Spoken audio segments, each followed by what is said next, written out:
Welcome to the SRG Insights video Q&A series where we answer your questions about sales, sales management, and sales training. We are finding within the healthcare segment there's a strong shift to deliver more learning via virtual instructor-led training versus in-person classroom training due to budget constraints and business needs. Any suggestions on how best to handle this need? You know, it's a great question. It's something we see not only in healthcare but any other industry that has large distributed sales teams. And if you think about the financial considerations, what's driving this trend, I think companies have come to the reality that, travel and lodging and time out of the field really is a huge cost. I do think it is a worthwhile expense, but at the same time, in many cases, it represents as much as 50% of the total training budget.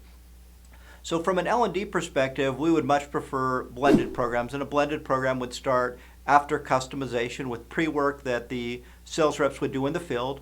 Then they'd probably come in for a 2-day in-person workshop, probably groups of 16 to 20 participants.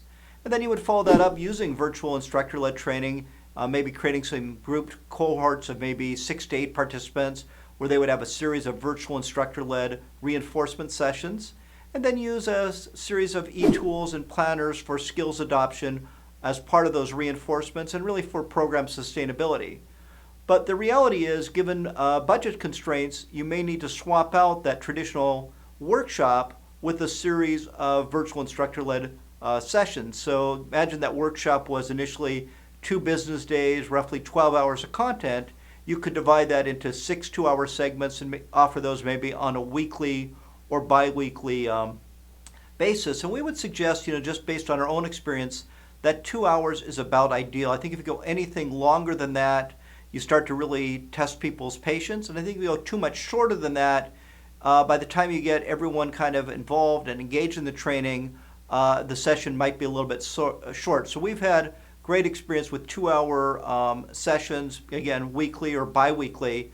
The key there, though, is to really keep the group size small. So in a traditional classroom where you may have 12 to even 24 participants, for the virtual classroom, we would recommend somewhere between 6 and 12 participants.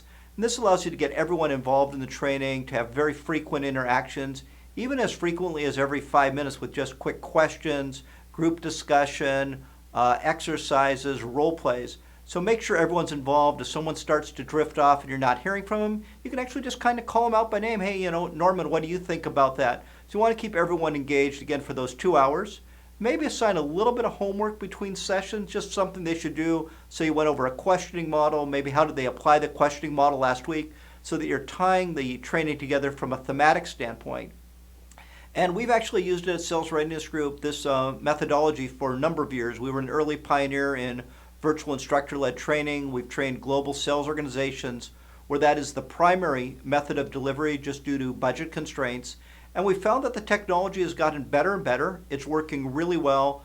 The participants are engaged. Again, we would prefer a blended program where part of the training was done in person, but given the realities and the budget constraints, I think this approach will work really well, not only in healthcare, but any other industry with distributed teams. Thank you.